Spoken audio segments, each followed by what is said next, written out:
All right, you want to learn syndication and how you raise money through syndication through what's called a PPM, private placement memorandum in the SEC, or do you do a joint venture? So do I do a full-blown PPM syndication or do I do a joint venture? That is the topic of this video. So remember, if you like what you see here, do me a favor, hit that little like and subscribe button. It's really going to help us out so this algorithm gets shared out there to anybody so they can learn like this and like you do. Let's go.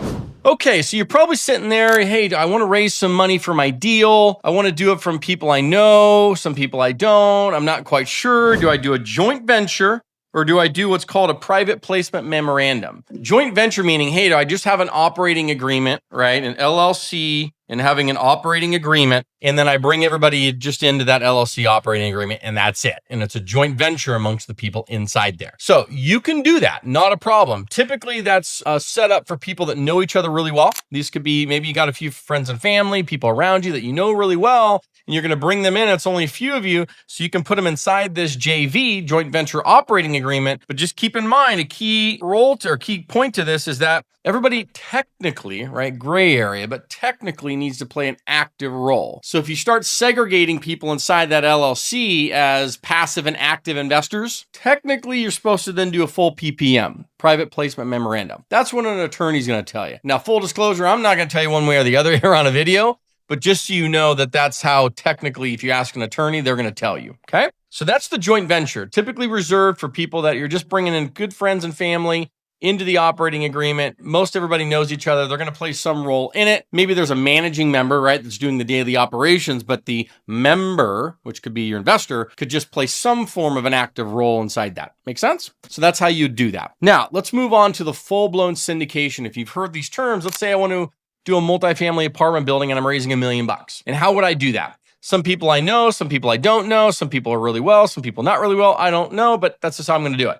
This is where what's called a PPM, that's private placement memorandum. This is set in place, right, and overseen by the SEC. Okay, so don't freak out. This is not a public stock market exchange offering. This is a private placement memorandum. And when you do, you file what's called a Reg D. That's an exemption filing that gets done by a securities attorney, no different than a business attorney. They just have a certain specific thing they do. Securities attorney to help you with the filing of this Reg D. Pretty easy to do, all part of their documents, and that's how it's done. That is the starting point. Now, inside this PPM, there are 4 documents inside this package. Number 1 is the offering itself that just describes the entire deal with all the legal mumbo jumbo that goes on in an offering. That's number 1. Number 2 is an actual LLC operating agreement. Number 3 is a subscription agreement to buy shares. So if an investor says, hey, I want to buy ownership shares in this deal, here's how many shares I want. 2 shares at $50,000 each. That's $100,000.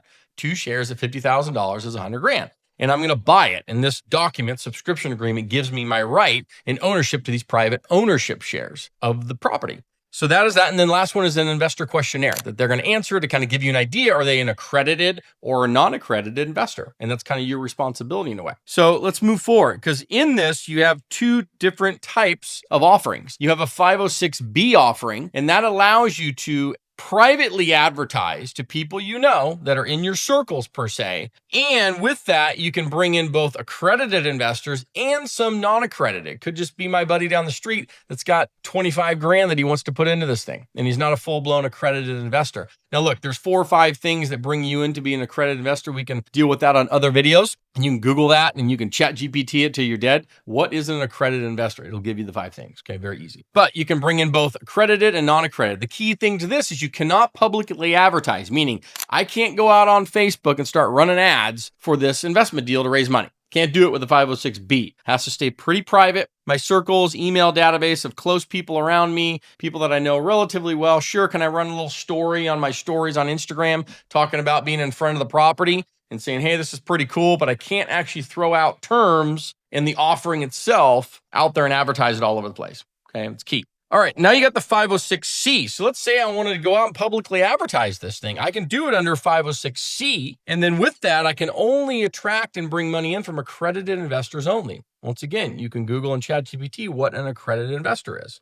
And that way you'll know. But that way I can go out there and run ads. I can do all kinds of stuff. I can speak to it black and blue, up, down, left, right. And I can bring in that money that way through a 506C. So I hope that makes sense. I know it's a lot of detail, but I'm trying to kind of showcase it to you on how this is done. Now, it's learned. Don't worry. A securities attorney, so you don't need to worry. Okay. You tell them what you do. They're going to prep the documents for you and get it out for your specific deal, or if you're running a fund, either way. But a securities attorney will do that. We give everybody in our community access to all of our vendors and systems, including 3 different securities attorneys all over the country. So that way you're not having to go vet and find all these people. They're all inside there, kind of pre-vetted by the community.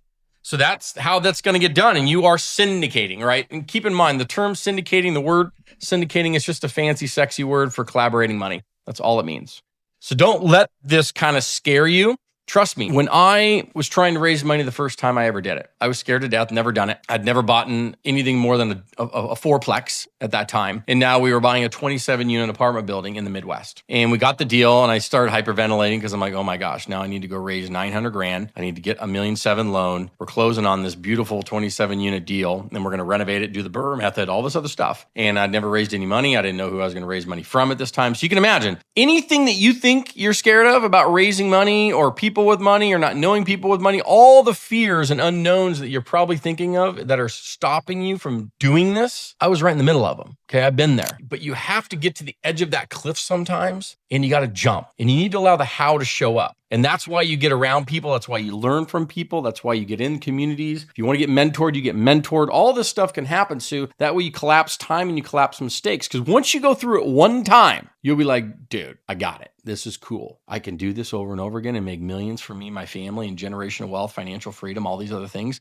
Sure as shit you can. You bet your ass you can. And this is how you do it. You can raise money legally and professionally by doing it the right way. And why is this in place? So that way you don't take grandma's last 25 grand. And then we're all sitting on an American Greed show in 2 years because you had some fraudulent people running Ponzi schemes. So the SEC put this in place. If you want to raise money privately, you can do it from people you know and people you don't know by using these methods. So I hope this helps. Click some of the links in the descriptions. It's going to help you out. If you want some of our multifamily toolkits, information on how you do this further, please join our community. We have free communities. We have paid communities. We have all the stuff you may need if you're looking to get into multifamily apartments and or even flipping and wholesaling. We don't teach the wholesaling too much. Definitely flipping houses. We do that. Storage facilities, mobile home parks, multifamily. All of that stuff is all part of what we do. So I hope this helps. Hope you love coming in here. So until next time, take care and happy investing.